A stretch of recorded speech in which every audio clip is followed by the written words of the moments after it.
Hi. In this chapter, basically, we're going to talk about the formatting the input-output, basically the scanf and printf that we are familiar with already. So this chapter basically could have been taught a while back ago, but because we haven't talked about the arrays and the characters and pointers, so it was postponed up to this point. So the thing here is the presentation of the result is also very important as well as the solution. So that's why we're looking at these two functions. And these functions are the input data from the standard input stream and output data to the standard output stream, which are included in the standard IO header file, the library file. Now what is a stream? All inputs and outputs is performed with the streams, which are a sequence of bytes. In input operations, the bytes flow from the device, which is like a keyboard. In the output operation, the bytes flows from the main memory to the device, such as in this case the display screen. When the program execution begins, three streams are connected to the program automatically. Normally the standard input stream is connected to the keyboard and the standard output stream to the screen. The operating systems often allow these streams to be redirected to other devices. Now, of course, the third one, besides the input-output, would be the standard error stream, which is connected to the screen. So, formatting with printf, you can precisely output the results using this function. Every printf contains a control format string that describes the output format. And of course it consists of the conversion specifiers, flags, field widths, precision, literal characters. You basically be using all of this without knowing. Together with the percent sign, these form of conversion specifiers can be printed with the printf. And the printf can do the following as well. For example, rounding the floating points to the indicated number of decimal places, aligning a column of numbers with decimal points appearing one above each other, right justification and the left justification of the output. And also you can insert literal characters at precise locations in the line. And you can represent floating points in the exponential format and displays all type of data with a fixed size, width, field width, and precision. So when we printing integers, again this is all basically a review, some of it, are displayed in several formats. One is the integer conversion, which is actually giving you the next page, the slides here showing you all kind of a conversion specifier associated with integer type data. We use D quite often here, and then we use the U for the unsigned decimals integers, X and capital or lowercase we use for hexadecimal, and of course the for the long and short, and also this again they indicate that this is not 1, these are actually letter L. That places before any integer conversion indicates if it is short for H, L long, and LL for long integer. Printing integers, again using the integer conversion specifiers, only the minus sign will print. Plus signs are normally suppressed.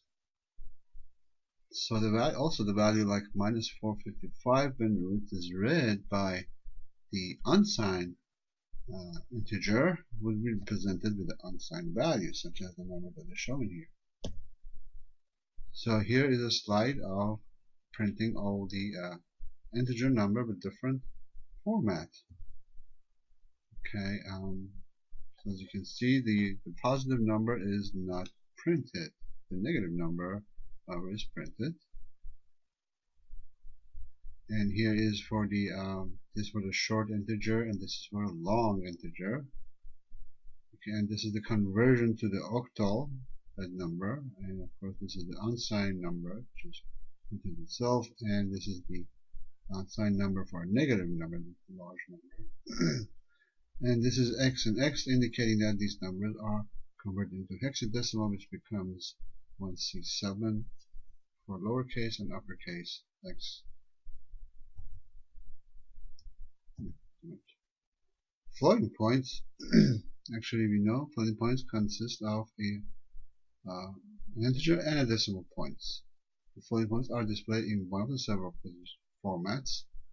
Then we also have a slide that shows that you can use a specifier E or capital E in the exponential notation, which is in a scientific notation using mathematics. For example, value here you have 150.4582, which can be represented in scientific notation. So scientific notation consists of two terms. One is the number here, which is between 1 and 10, so in this case 1.5, but to get to 1.5 I have to move the decimal 2 position to the left.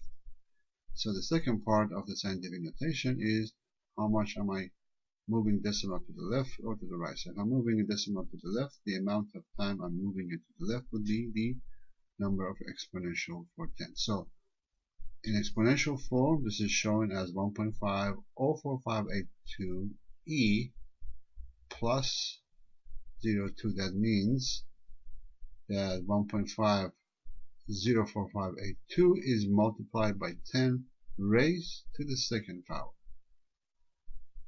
So E stands for the exponent. So here are the conversion for the exponent conversion specifier. And then of course we have here G, or capital G, which displays the floating point in either the floating point form or the exponential form based on the magnitude of the values. And L, of course, you know that you're putting before the long double floating points. So the values displayed with the conversion specifiers such as lowercase e, uppercase E, and F show 6 digits of precision to the right of a decimal point by default. Other positions also can be explicitly specified, however, but the default position is 6 digits of precision to the right of a decimal for those specifiers. The conversion specifier F, however, always prints at least 1 digit to the left of a decimal point, and the conversion specifier lowercase e and uppercase e, they represent preceding the exponent and print exactly 1 digit to the left of the decimal point. Conversion specifier G, or capital G, prints in either E or F format with no trailing zero. For example, if you have a number in floating point as 1.234 with 3 zeros, then with G, we were printing it as 1.234 with no trailing zeros. The values are printed with the lowercase and uppercase e if, after conversion to exponential notation, the value exponent is less than -4, or the exponent is greater than or equal to the specified precision. 6 significant digits by default for those two specifiers. Otherwise, the conversion specifier F is used to print the value. Trailing zeros are not printed in the fractional part of the value output with lowercase g or uppercase g. At least 1 decimal digit is required for the decimal point to be output. So these values, for example, values we have 0.0000875 can be printed as 8.75 e to the minus 5. So again, we move the decimal position 5 position to the right, 1, 2, 3, 4, 5, until we get a number which is between 1 and 9, in this case 8.7, and the amount of position we move a decimal to the right becomes the negative exponent for presentation in scientific notation. Similar with the 875, with the 4 zeros can be represented as 8.75 because we make, again, move a decimal position 6 position to the left, and therefore we have the exponent 10 to the positive 6. And of course, when we do the conversion with the conversion specifiers G, you get rid of these trailing zeros. So the value uses the e exponent because when it is converted to the exponent notation, its exponent minus 5 is less than minus 1. So we're talking about the negative number, which is minus 5 is less negative, which is more negative, so it is less in value than minus 4. The other value, which uses the e notation, because its exponent 6 is equal to the default precision. So the precision for the conversion specifier lowercase and capital case G indicates the maximum number of the significant digits to be printed, not just the decimal but the significant. So that includes the digit to the left of the decimal points. So the value of that we have 1, 2, 3, 4, 5, 6, 7.0 is printed as 1.23457 e exponent to the 6, positive 6. Using the specifier G, again remember that all floating point conversion specifiers have a default position of 6. There are 6 significant digits in this result. So because of this, because we have, in this case, we got the 1, 2, 3, 4, 5, 6 significant digit, so we have to rounding off what this is consists of.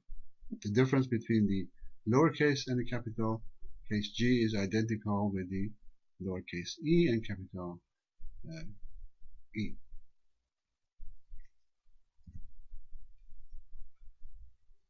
So we have a slide coming up apparently that has the given us the floating point conversion specifiers.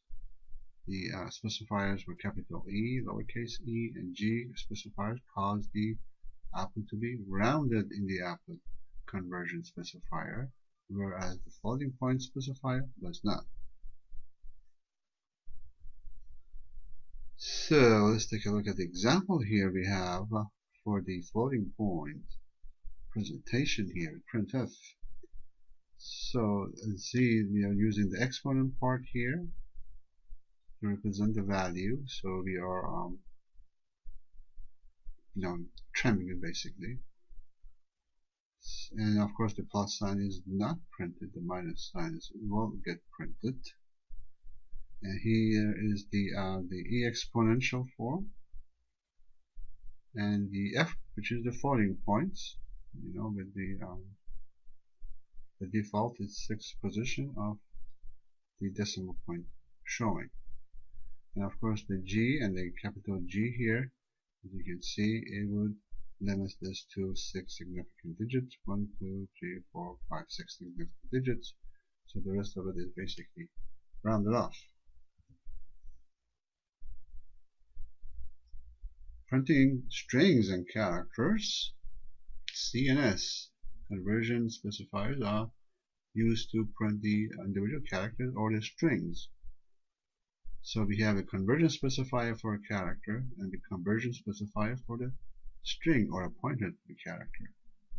The conversion specifier S on strings causes the characters to be printed until a terminating null character, in parentheses, is encountered. So let's take a look at this example. We're defining character A, the single quote, and we're printing it, A. And also the string. We define this as a string with S specifier, and we're printing it. And then we're also printing a string as an array here. What the array is, the string array. So the string is, this is a string again, it's going to be printed. And of course, if you have a pointer to the string, then you're printing it as a string, and you print the string pointer, you will print the string.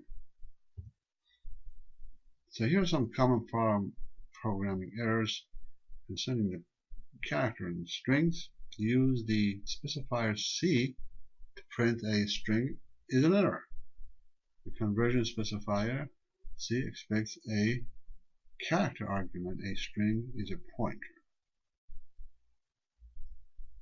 The other common problem is when using the specifier S as a string to print a character, that causes a fatal execution error called an access violation. The conversion specifier expected an argument of a type pointer to the character to be coming in. And using a single quotes around the characters you want to form into a string is a syntax error. And using a double quotes around the character constant, creating a pointer to the string consists of the two characters, the second of which would be the terminating character. There are other conversion specifiers here.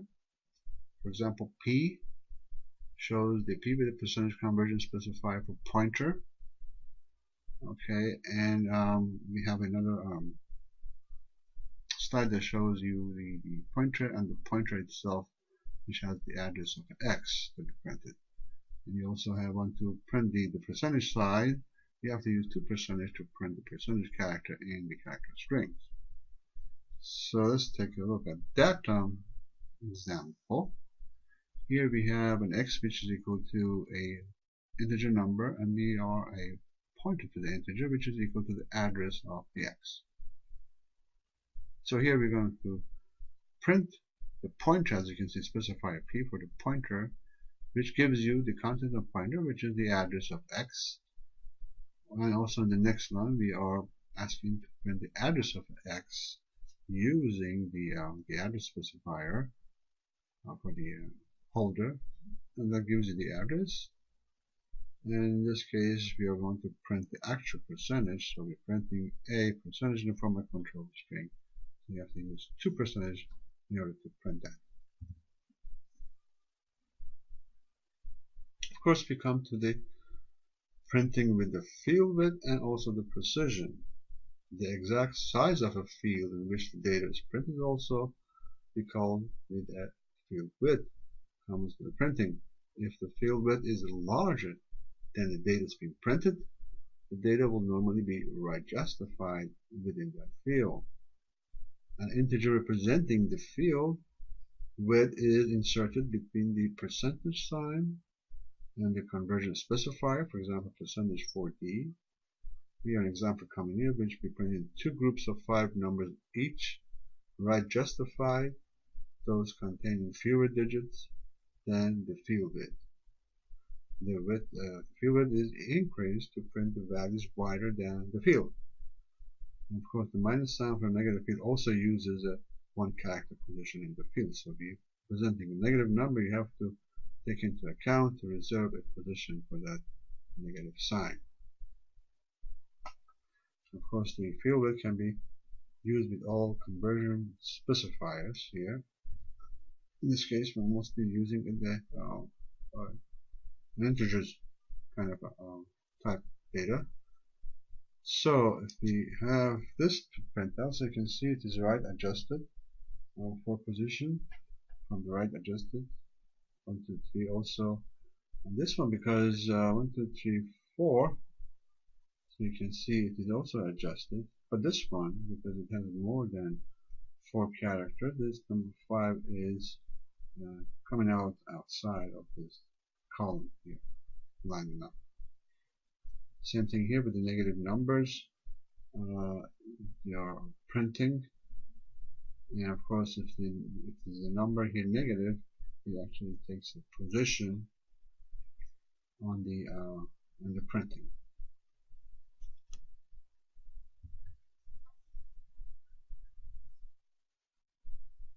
Okay, so we're talking about the precision, we're talking about the width, also the precision. Precision has different meaning for different type of data, of course. If you're using with the integer, then the minimum number of digits to be printed is precision.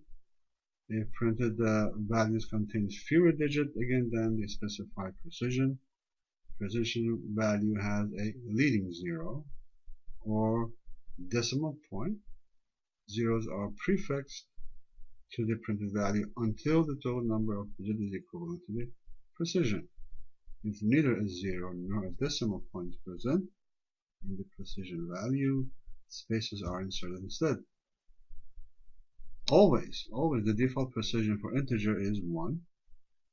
And of course, when you use with the floating point conversions, the precision is the number of digits that appear after the decimal. However, if you're using a G or capital G, the maximum number of a significant digits are to be printed. So in this case, 1 is the digits after the decimal point with the F, E, but with the G, you are doing the maximum number of significant digits, including the integer part. Then used with the specifier S, the precision is the number of the characters to be written from the string. Of course, you know this already. To use a precision, you place a decimal point followed by an integer representing the precision between the percent sign and the conversion specifier. Here a slide comes on that shows you how to use a precision control format string. And of course, when you're using a floating point, the precision is smaller than the original number of the decimal places in the value is rounded. So here it is. You have printing values for integer 873. Here you're given a position and also the precision, actually, in this case. So in this case, you are given it 4 decimal position, so you have a 0 for the 4th position to the left here. And of course, if you specify precision for 9 in this case, you only have 3 digits, and the rest 6 zeros is going to be to the left of it. And here is for the floating points. Same thing. You are specifying 0.3. Otherwise, if you don't specify it, it's going to be 6 positions to the right. And also, you are printing it with the exponent, and also you're rounding it to the 3 digits. So combining the integer and the decimal digit has to be 3, so that's why it is rounding up to 124. And also you are printing a string, and then you are printing only the 11 characters of the strings, counting the space as well. The field width and the precision again can be combined, placing the field width followed by the decimal point followed by precision between the percent sign and the conversion specifier. For example, in this case, you may have a conversion specifier and the width 9, and then the position of the floating point is 3. So which displays this number with 3 digits to the right of the decimal point, and it is right justified in a 9-digit field. Let me go back one because I didn't read the last bullet. It's possible to specify the field width and precision using integer expressions in the argument as following. The format control strings. Of course, to use that feature, you have to use an asterisk in place of the field width or precision or both. The matching of the integer argument in the argument list is evaluated and used in place of the asterisk. The field width value may be either positive or negative.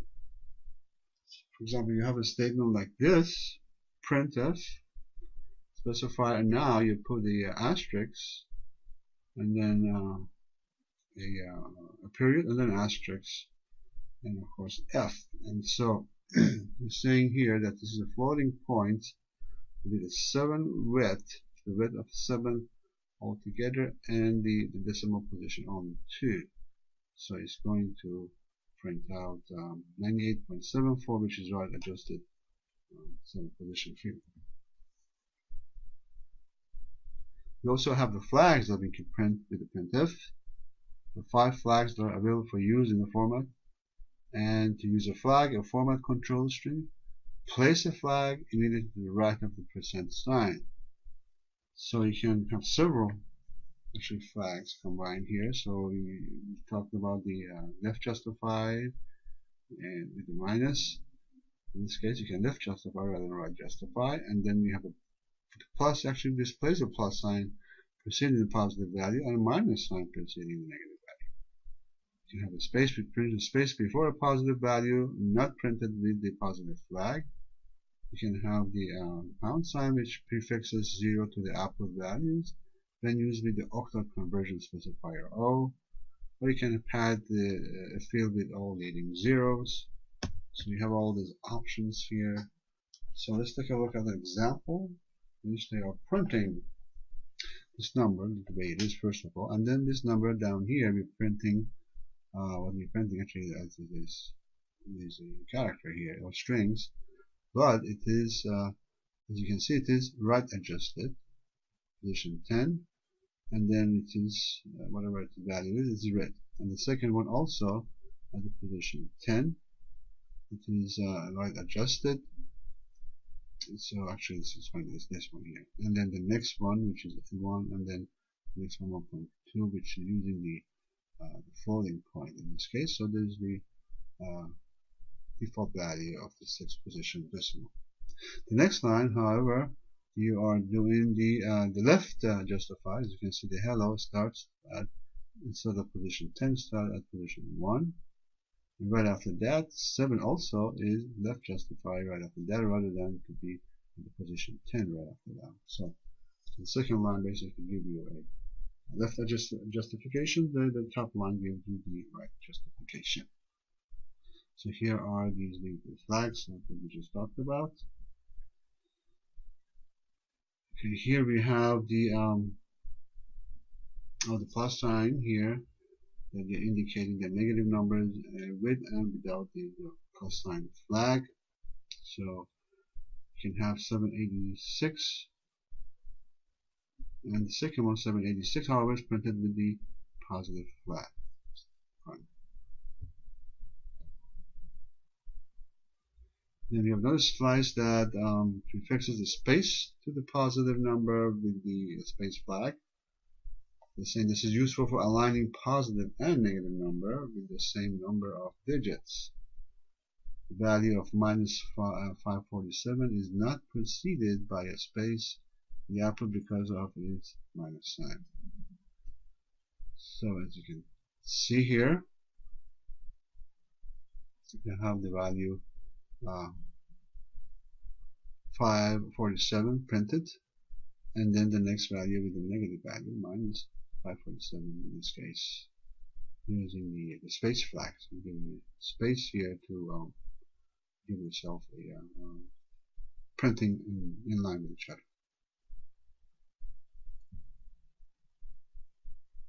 And then we have another slicer coming up that gives you the pound sign flag to prefix 0 to the octal values, and also hexadecimal values, and force a decimal point on a value printed with the G operator. So as you can see, we have the pound sign here, indications of the octal presentation of C, which C is actually equal to 1427, but in octal presentation it's going to be like that. In hexadecimal it's going to be like that. Okay, in hexadecimal also the third printf time, but set as a capital X. And then we're defining a double variables 1427.0, and then we're printing it with the G, which in this case get rid of the portion for the 0.0, and of course with the pound sign, which basically what it does in this case forces the decimal point to be printed. So if you don't have all the zeros, it gives you the decimal points to be printed in this case.